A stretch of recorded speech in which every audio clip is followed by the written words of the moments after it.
Hi అండి, తెరవలి sisters channel కి స్వాగతం. ఈ రోజు మీకు మంచి టిఫిన్ వెరైటీస్ చేసి చూపిస్తాను. మనకి ఇంట్లో పిల్లలు గాని మన హస్బెండ్ గాని హోటల్ స్టైల్లో మంచి వెరైటీస్ కావాలని కోరుకుంటారు కదా. మనమేమో ఎప్పుడు మినప్పిండి వేసి దోశలు పోస్తాము. అంటే పెసర దోశ, రాగి దోశ ఇవి చేయాలనుకోండి, మళ్ళీ అది ఒక ప్రత్యేకంగా పని అనుకొని మామూలుగా ఈ దోశ పిండి పోసేస్తాం మినప్పిండి బియ్యం పిండితో. అయితే ఆ మినప్పిండి బియ్యం పిండితోనే మీరు చక్కగా వాళ్ళకి నచ్చిన విధంగా రాగి దోశ, పెసర దోశ ఇవన్నీ వేసుకోవచ్చండి. వేసి వాళ్ళకి పెట్టి సంతోష పెట్టండి. ఇంటికి ఎవరైనా గెస్టులు వచ్చారనుకోండి, చక్కగా ఇన్ని వెరైటీలు చేసి పెడితే అమ్మో ఇవన్నీ ఎప్పుడు చేసావని అడుగుతారు. కానీ మనం చేసేది ఒక్క పిండే, అంటే మనం రుబ్బేది ఒక్క పిండే. ఆ ఒక్క పిండితో ఎన్ని వెరైటీ దోశలో అది హోటల్ స్టైల్లో చేయొచ్చో నేను ఈజీగా చేసి చూపిస్తాను. చేసుకోండి. అయితే అండి, ఇప్పుడు పిల్లలు కూడా బాగా బిజీగా ఉంటున్నారు కదా. మనం పెద్దవాళ్ళమే కాదు, పిల్లలు కూడా ఉద్యోగస్తులు అంతా బాగా బిజీ అయిపోయారు కదా.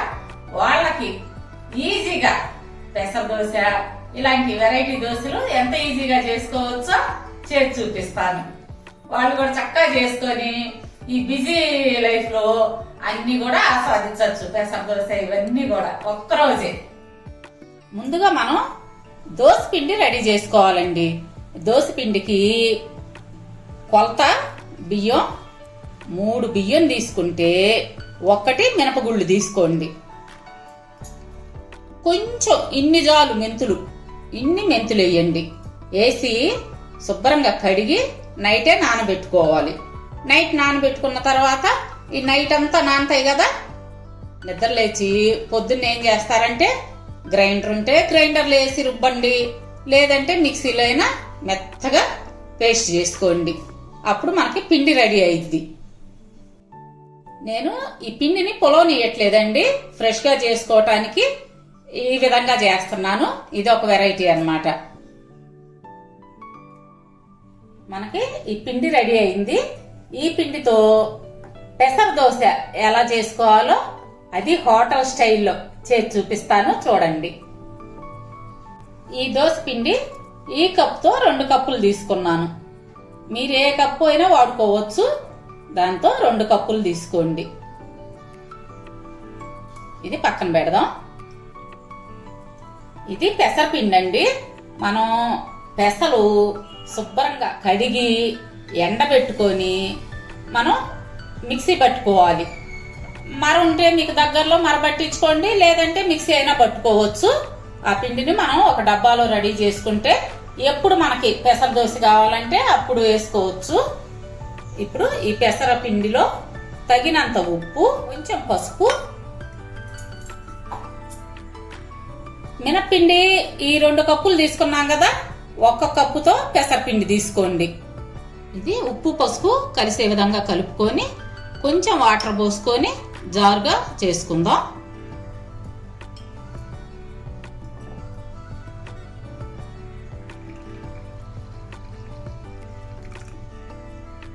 ఈ పిండి ఈ విధంగా జారుగా కలుపుకోండి. అయితే ఉండలు ఉండకూడదు, బాగా కలిసే విధంగా కలుపుకొని దాన్ని ఇందాక దోసపిండి ఉంది చూసారా, ఆ దోసపిండిలో కలుపుకోవాలి.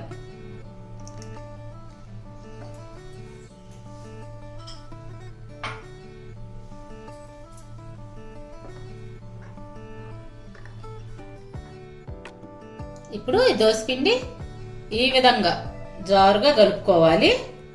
ఈ పిండితో టేస్టీగా ఎలా పెసర దోశ వేసుకోవాలో చేసి చూపిస్తాను. ఏమేమి యాడ్ చేస్తే పెసర దోశ టేస్ట్ వస్తుందో చూడండి. ఇదిగోండి, పెనం పెట్టుకొని మీడియం ఫ్లేమ్ పెట్టుకోండి. ఈ విధంగా ఉల్లిపాయ కట్ చేసి పెనం మీద ఇలా రాయాలి.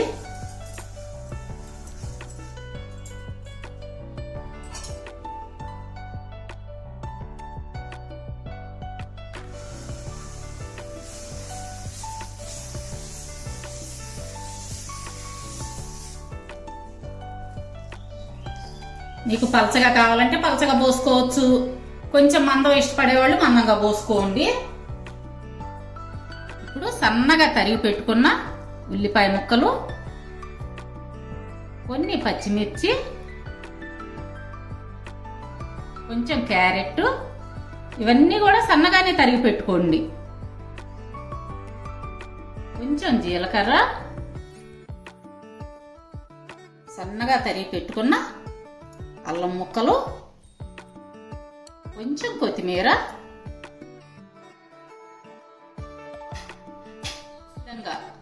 చూడండి ఎంత పలచగా దోశ కదులుతుందో.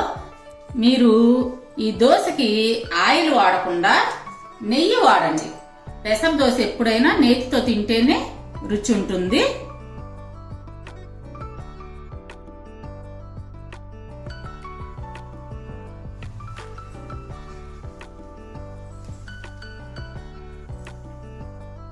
మీడియం ఫ్లేమ్ పెట్టుకోండి. మీకు ఘాటు ఎక్కువ కావాలి, కారం అనుకుంటే పచ్చిమిర్చి కొంచెం ఎక్కువ వేసుకోవచ్చు. మీరు ఈ దోశ ఒక్కసారి ట్రై చేసి చూడండి. మీ బుజ్జమ్మ ఆంటీ పెసర దోశ ఎంత టేస్టీగా ఉందో నాకు చెప్పాలి తిని చూసి కామెంట్స్ లో. అయితే పెసర దోశకి కంపల్సరీ నెయ్యి వాడండి. ఈ విధంగా చేస్తే మీ పిల్లలు 2 తినేవాళ్ళు 5 అడుగుతారు. మీ హస్బెండ్ కూడా ఈ పెసర దోశ బాగుంది ఇలాగే చేసి పెట్టమని అడుగుతారు. చాలా టేస్టీగా ఉంటుందండి. చక్కగా ధైర్యంగా చేసుకోండి, నేను హామీ ఇస్తున్నాను, అంత టేస్టీగా ఉంటుంది. ఇప్పుడు చిన్నగా టర్న్ చేసుకోండి. కొంచెం అప్లై చేసుకొని నెయ్యి, పిల్లలకు కదండి కొంచెం నెయ్యి పడితేనే మంచిది. నూనె కంటే కూడా నెయ్యి మంచిదండి. మీరు ఎక్కువ సేపు ఉంచకుండా 1 సెకన్ నుంచి తీసేయండి. చూసారు కదా, ఈ పక్కన కూడా బాగా కాలింది. ఇప్పుడు పేపర్ లాంటి పెసర దోశ రెడీ అయిపోయింది.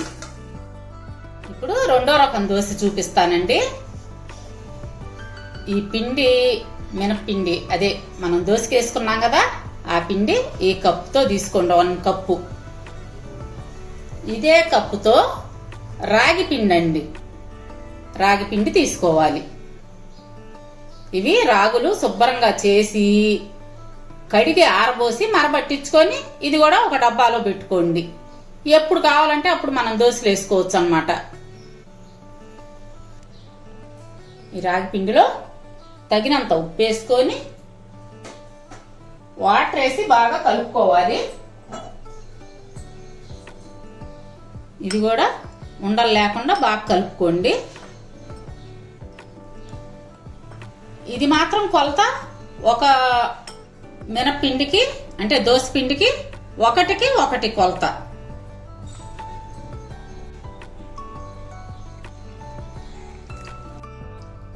ఇప్పుడు ఇట్లా పలచగా కలుపుకున్న పిండిని ఇందులో కలుపుతాం.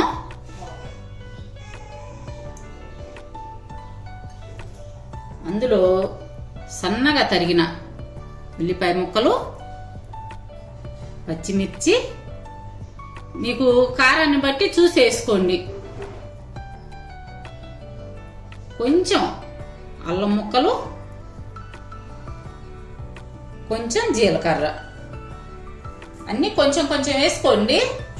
ఉప్పు కారం మాత్రం మీకు తగిన, మీ రుచికి తగినంత వేసుకోండి. అంటే పచ్చిమిర్చి అను ఉప్పు. ఈ విధంగా బాగా కలిసే విధంగా కలుపుకోవాలి. ఇప్పుడు స్టవ్ మీద పెనం పెట్టుకొని ఈ దోశ కూడా వేసుకుందాం.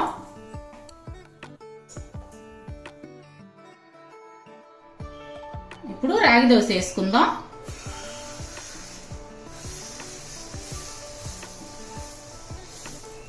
మీడియం ఫ్లేమే పెట్టుకోండి అమ్మా, ఎందుకంటే దోశ కాలాలి కదా.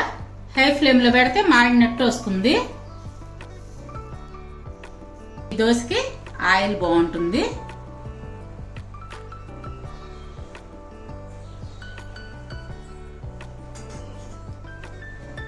ఈ విధంగా ఆయిల్ అంతా రాస్తూ మీడియం ఫ్లేమ్ మీద కాలనివ్వండి దోశని.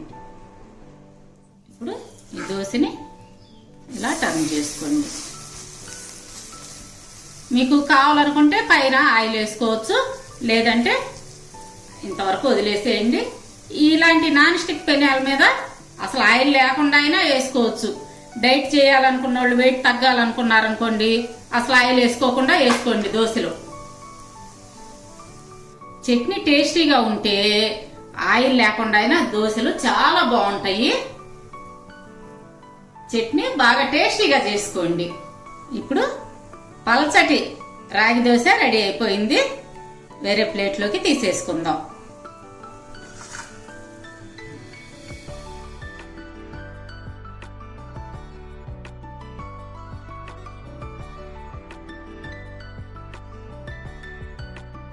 ఇదిగోండి, ఇన్స్టెంట్ గా పెసర దోశ, రాగి దోశ ఎలా తయారు చేసుకోవాలో చూసారు కదా. మీరు కూడా తయారు చేసుకొని తిని చూసి ఎంత టేస్టీగా ఉందో నాకు చెప్పండి. అయితే ఈ దోశల కాంబినేషన్ పుదీనా పల్లి చట్నీ చాలా టేస్టీగా ఉంటుంది. అల్లపు చట్నీ కూడా. అయితే అందులో లింక్ ఇస్తా అండి, ఇంతకుముందు చేసి ఉన్నాము, ఆ లింక్ ఇస్తాము, చూసి అలాగే తయారు చేసుకొని తిని చూడండి. ఆ వీడియోస్ మీకు నచ్చినట్లయితే లైక్ చేయండి, షేర్ చేయండి. అలాగే కొత్త వాళ్ళు ఎవరైనా ఉంటే తప్పకుండా సబ్స్క్రైబ్ చేసుకోండి. రేపు మరొక మంచి వీడియోతో మీ ముందుకు వస్తాము. అప్పటి వరకు బాయ్.